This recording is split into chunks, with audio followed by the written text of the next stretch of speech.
네, 저희가 이번 시간에서는 유저 스테이트 정복하기라고 하는 주제를 가지고 강의를 시작해 보도록 하겠습니다. 훅이라고 하는 건 함수형 컴포넌트에서만 사용할 수 있게 되는데, 우선 훅을 만들기 위해선 당연히 함수형 컴포넌트를 먼저 선언을 해줘야 합니다.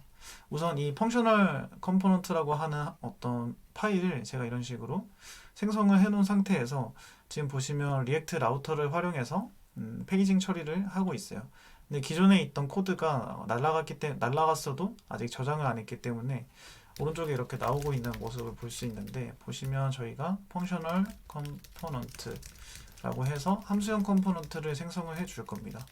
그리고 이 함수형 컴포넌트를 가지고 저희가 JSX 엘리먼트를 리턴을 해서 함수형 컴포넌트를 생성을 해 줄 거예요. 우선 리액트 훅을 유즈스테이트라고 하는 훅을 호출을 해보고 이 녀석의 리턴 값이 어떤 건지 한번 봐볼게요.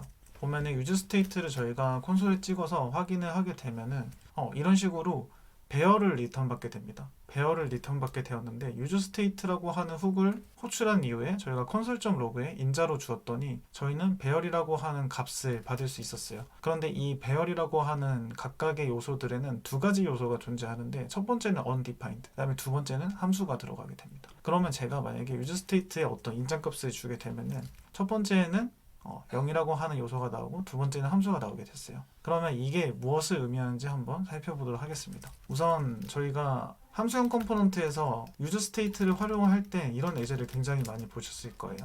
예를 들어서 이런 식으로 유저 스테이트를 호출을 하고 두 개의 변수를 선언하는데, 첫 번째는 상태 값이고 첫 번째는 스테이트, 그 다음에 두 번째는 set state라고 하는 어떤 세터 함수다. 상태를 변환할 수 있는 함수이다.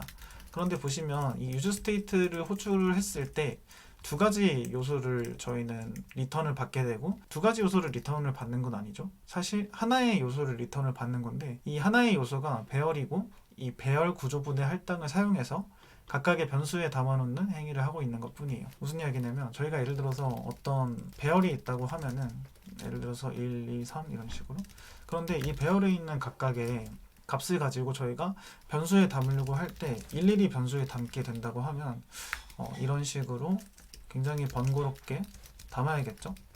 보시면 어레이라고 하는 어떤 변수를 참조하는 행위가 이런 식으로 세 번을 작성을 해줘야 될 거예요. 그런데 이런 식으로 쓰면은 굉장히 불편하기 때문에 저희는 배열 구조 분해 할당이라고 하는 걸 사용해서 말 그대로 구조를 분해해서 각각의 변수에 할당하는 행위를 하게 됩니다. 그걸 보고 배열 구조 분해 할당, 그리고 객체를 구조 분해를 할 때는 객체 구조 분해 할당이라고도 부르게 되는데, 배열 구조 할당을 활용해서 변수를 선언하게 되면은 이런 식으로 선언을 할 수 있을 거예요. 어레이에 세 가지 변수를 이런 식으로 각각의 요소들을 구조를 분해해서 1, 2, 3 이렇게 변수를 담을 수가 있고, 저희는 이 녀석들을 이렇게 2, 3 활용할 수 있게 되는 것이죠. 이런 개념을 가지고 지금 현재 여기서 보시면 유즈 스테이트가 처음에 리턴해주는 값은 배열이고, 이 배열의 각각의 요소들을 변수에 담아주는 행위를 하고 있다라고 보시면 됩니다. 그런데 첫 번째는 우선 저희가 상태라고 하는 어떤 스테이트를 가지게 되고, 두 번째는 상태를 변경할 수 있는 세터 함수라고 되어 있는데, 이 녀석을 사용하는 방법은 두 가지 방법이 있어요. 첫 번째는 우선 버튼을 하나 만들어 주겠습니다. 상태란 무엇인가요 아래에 어떤 버튼을 만들어 줄 건데, 제가 기존에 어떤 스타일을 먹인 버튼이 있기 때문에 이걸 사용을 해주도록 할게요. 그리고 이 버튼 사이에는 어떤 값을 넣어줄 거고, 이 상태를 변경하기 위해선 이 setCount라고 하는 함수를 사용을 해야 됩니다. 그리고 setCount를 활용해야지만 해당 상태에 대한 값을 변경을 할 수가 있어요. 그런데 이 setCount라고 하는 녀석을 활용을 할 때 어떤 식으로 사용을 하냐면, 우선 이 버튼을 클릭했을 때 저희가 어떤 함수가 호출이 될 수 있도록 이벤트 핸들러를 이런 식으로 선언을 해주도록 할게요. 그러면 이벤트가 발생했을 때 호출될 함수를 이런 식으로 넘겨줍니다. 그리고 저희가 이 함수가 호출이 되었을 때 이런 식으로 어떤 값을 인자로 넘길 수 있어요. 그러면 이 상태에 대한 값은 이 버튼을 클릭했을 때 일씩 증가를 하게 되고, 만약에 여기서 저희가 콜백 함수를 넘기게 되면 리턴에 대한 값을 가지고 상태를 업데이트하게 됩니다. 그런데 이 콜백 함수에는 저희가 또 다른 무언가를 매개 변수로 활용할 수가 있는데, previous라고 해서 이거는 말 그대로 변수고, 어떤 값이든 다 사용할 수 있어요. 그래서 저희는 프리뷰라고 할 거고 이 프리뷰를 사용해서 그 전과 똑같이 동작하게도 만들 수 있습니다. 그러니까 세 가지의 방법이 모두 존재하는 건데 보시면 콜백 함수를 넘길 때 그 이전의 스테이트를 활용할 수도 있고 그 다음에 지금 여기 보시면 이 녀석이 하나의 함수이기 때문에 저번에 말씀드렸던 스코프 체인을 통해서 이전의 상태값을 참조해서 플러스 2를 시킬 수도 있고 아니면 직접 어떤 값을 이렇게 넣을 수도 있겠죠. 어떤 값을 넣을 수도 있어요. 이렇게. 그리고 값을 넣을 수도 있는데 지금 여기서 보시면 이렇게도 할 수가 있습니다. 값을 넘길 때 어떤 계산식을 넘길 수도 있겠죠. 그래서 다양한 방법이 있고 이 상태값을 업데이트하게 되면은 저희가 컴포넌트에서는 내부적으로 이 상태가 변경이 되었다라는 걸 인지를 하고 지금 현재 보시면 이 펑셔널 컴포넌트라고 하는 함수형 컴포넌트가 재렌더링 되게 됩니다. 재렌더링이라고 하는 건 이 함수 자체가 재호출된다는 의미를 가지고 있어요. 그래서 보시면 저희가 재렌더링 되는 걸 확인을 하기 위해서 이런 식으로 렌더라고 하는 문자열을 콘솔에 찍어 볼게요. 그 다음에 최초에 한번 당연히 렌더가 될 거고 버튼을 클릭을 하게 되면은 이런 식으로 버튼을 클릭할 때마다 함수가 재호출되게 되어 있습니다.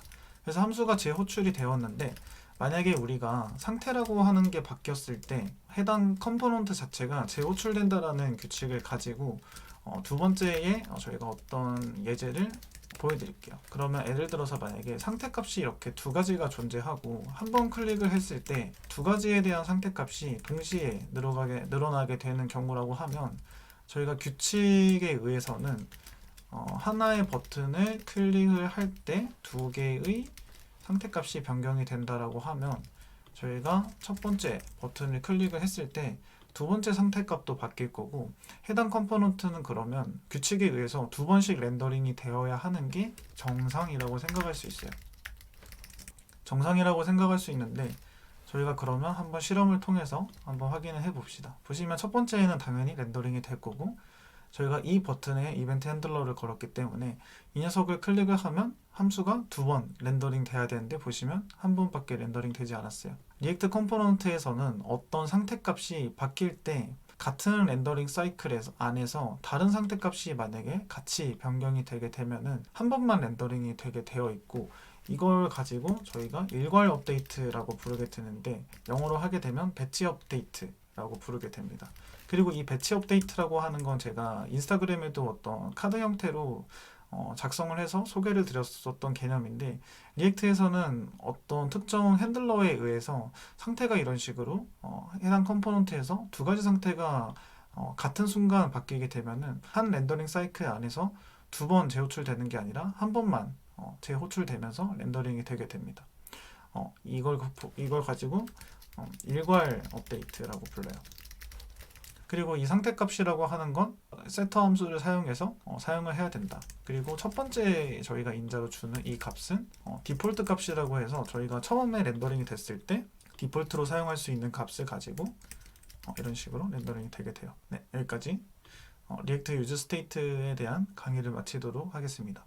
저희가 고급 개념 강의에서는 어떤 걸 다뤄볼 거냐면 지금 현재는 상태를 가지고 어떤 식으로 유즈 스테이트를 선언해서 각각의 상태값을 바꾸고 그 다음에 상태를 바꿨을 때 해당 컴포넌트가 재렌더링 된다 라고 하는 개념을 배웠는데 각각의 상태는 관심사에 따라서 분리가 굉장히 잘 되어야지만 리액트 컴포넌트를 만드는 데 있어서 좋은 설계를 가져갈 수가 있어요. 그리고 좋은 설계를 가져가게 되면 저희가 굉장히 리소스를 아낄 수 있기 때문에 고급 개념 강의를 찍을 때는 상태에 대한 어떤 분리를 어떤 식으로 할 수 있을지 알아보도록 하겠습니다.